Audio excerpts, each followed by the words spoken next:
So hey hello guys, welcome back to my channel Kartik shorts and vlog. तो भाई finally मेरे exam हो चुका है ख़त्म। तो आज अब से दोबारा व्लॉग्स एजुकेशनल। तो आज हम दोबारा एजुकेशनल व्लॉग करेंगे। इससे पहले वाला चैप्टर हमने पढ़ा था चैप्टर 2 माइक्रो ऑर्गेनिज्म एंड 4। अब हम पढ़ेंगे chapter number 3 coal and petroleum. तो चलिए शुरू करते हैं। Chapter number 3 coal and petroleum. तो हमारी बेसिक नीड्स में क्या आता है? रोटी कपड़ा मकान। तो मैं कुछ चीज़ों का नाम बोलता हूँ, बताना वो नेचुरल है या मैन मेड है। हवा natural resources, soil natural resources, computer man made, road man made. ठीक है, ये सब है। तो चलिए, we use various material of our basic needs. हम जो है कई सारे मटेरियल चूज़ करते हैं अपने बेसिक नीड्स में। कुछ जो है वो नेचर से पाए जाते हैं और कुछ ह्यूमंस के द्वारा बनाए जाते हैं। यहाँ पे आपको एक एक्टिविटी दी गई है, इसमें आपको बताना है कि ये आप अपने जो भी मटेरियल्स यूज़ करते हैं अपनी डेली लाइफ में, वो नेचुरल है या मैन मेड। ठीक है,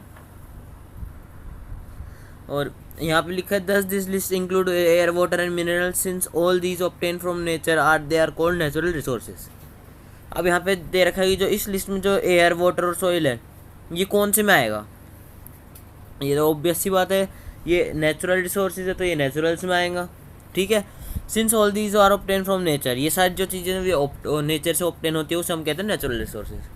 तो ज्योग्राफी के पहले चैप्टर में आपको नेचुरल रिसोर्स की डिफाइन भी दे रखी है कि the resource that are drawn from nature is known as natural resources. ठीक है, यहाँ बूझो फिर एक क्वेश्चन पूछता है, can we use all your natural resource forever? क्या हम नेचुरल रिसोर्स को हमेशा यूज़ कर सकते हैं? अब यहाँ आगे, can air water soil can be exhausted by human activity? क्या जो एयर वाटर और सोइल है वो एग्जॉस्ट हो सकता है ह्यूमन एक्टिविटीज से? You have already studied about water in class 7th। Is water are limitless resource? अब जो वाटर है वो एक लिमिटलेस रिसोर्स बन चुका, मतलब लिमिटेड रिसोर्स बन चुका है। क्यों? क्योंकि जो भी हम रोड को हम सीमेंट से भर देते हैं।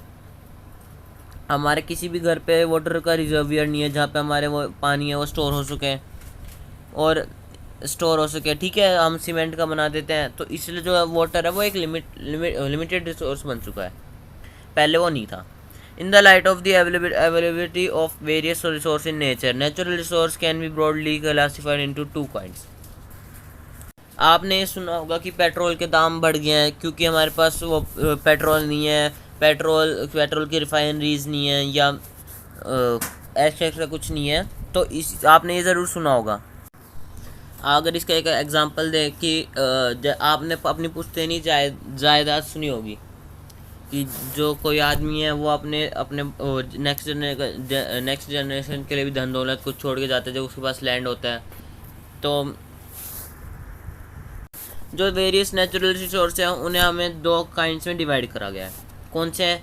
एक तो हमारा इनएग्जॉस्टिबल नेचुरल रिसोर्सेज और दूसरा एग्जॉस्टिबल नेचुरल रिसोर्सेज। तो चलिए इन एग्जॉस्टिबल नेचुरल रिसोर्स के बारे में पढ़ते हैं। These resources are present in unlimited quantity in nature and are not likely to be exhausted by human activities. Example are sunlight, air.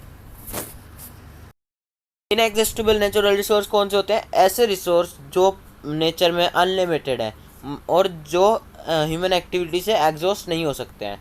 ठीक है, उन्हें हम कहते हैं एग्जॉस्टिबल नेचुरल रिसोर्सेज। उनका एग्जांपल है सनलाइट और एयर। अब आते हैं हम इनएग्जॉस्टिबल नेचुरल रिसोर्सेज पर। The amount of these resources in nature is limited. They can be exhausted by human activities. Example of these resources are forest, wildlife, minerals, coal, petroleum, natural gas, etc.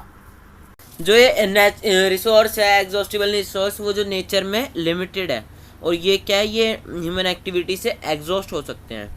जो exhaustible natural resource है उनका example है जैसे forest, wild life, minerals, कोल, petroleum और natural gas. दो चीज़ का आपको बिल्कुल खास ख्याल रखना है। और किस चीज़ का? अगर आपसे पूछा जाए कि what is exhaustible natural resource, exhaustible कौन से होते हैं? जो लिमिटेड होते हैं। इनएग्जॉस्टिबल जो लिमिटेड नहीं होते हैं, जो अनलिमिटेड होते हैं। अब यहाँ पे एक एक्टिविटी की है, activity 3.2। It is a group activity. ये एक ग्रुप में करने वाली एक्टिविटी है। ठीक है, एक मिनट में कलर चेंज कर लूँगा, आपको इसमें दिखेगा नहीं। Take some container, fill them with popcorn, peanut, roasted grams, or toffee. Divide students group into a group of 7 each. Further, divide each group into 3 subgroups containing 1, 2, and 4. Student label them as first, second, and third generation respectively. ठीक है, अब यहाँ पे आपको क्या करना है, आपको कुछ कंटेनर लेना है. एक कंटेनर ले लिया, जैसे आपने 2 ले लिए, 3 ले लिए. ठीक है, एक को आपने मार्क कर दिया, एक को आपने कर दिया टॉफ़ी, एक को आपने कर दिया ग्राम, एक को आपने कर दिया कॉफ़ी कर दो, या पीनट, चलो पीनट ले लिया.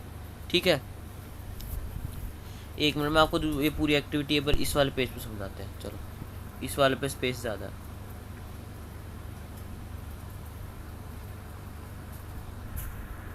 ये लो, एक कंटेनर, 2 कंटेनर, 3 कंटेनर. ये है पीनट, ये ग्राम, और ये क्या है, ये है टॉफ़ी.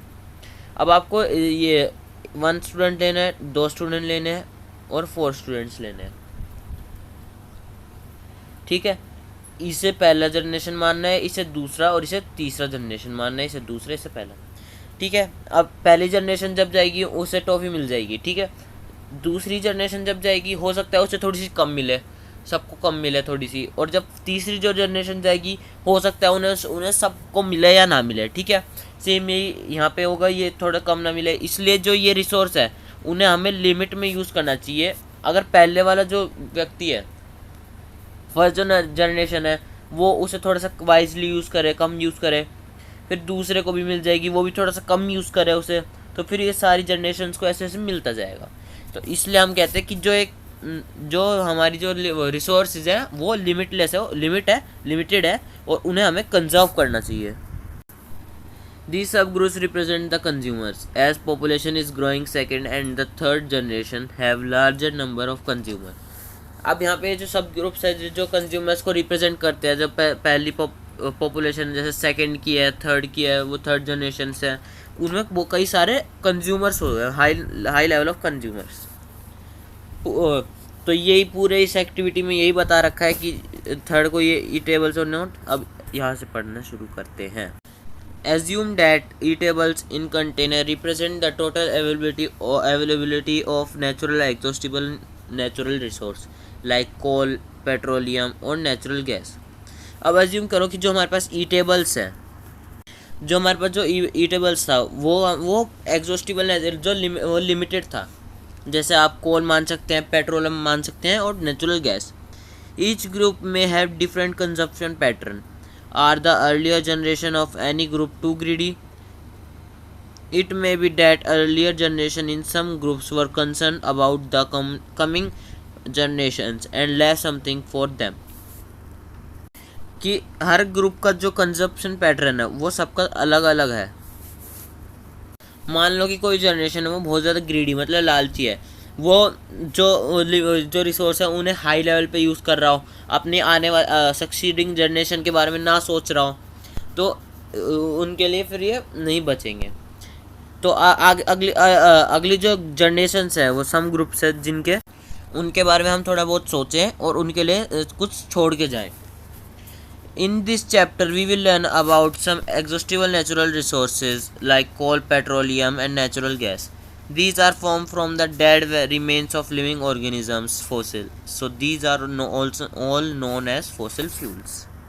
अब इस चैप्टर में हम क्या पढ़ेंगे, कुछ एग्जॉस्टिबल नेचुरल रिसोर्स के बारे में पढ़ेंगे, जैसे कि कोल हो गया, पेट्रोलियम और नेचुरल गैस. अब यहाँ पे एक वर्ड आया है फॉसिल. तो फॉसिल किसे कहते हैं?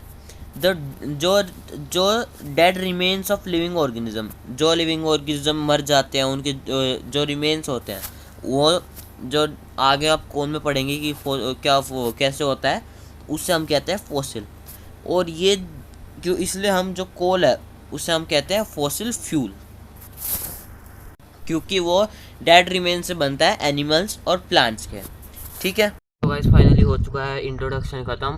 अगले इस बार में हमने इंट्रोडक्शन पढ़ा है. अगले जो टॉपिक है उसमें हम पढ़ेंगे कोल के बारे में. अभी के लिए भाई वीडियो अच्छी लगी हो लाइक करें, शेयर करें और बेल आइकन सब्सक्राइब कर देना. बाय.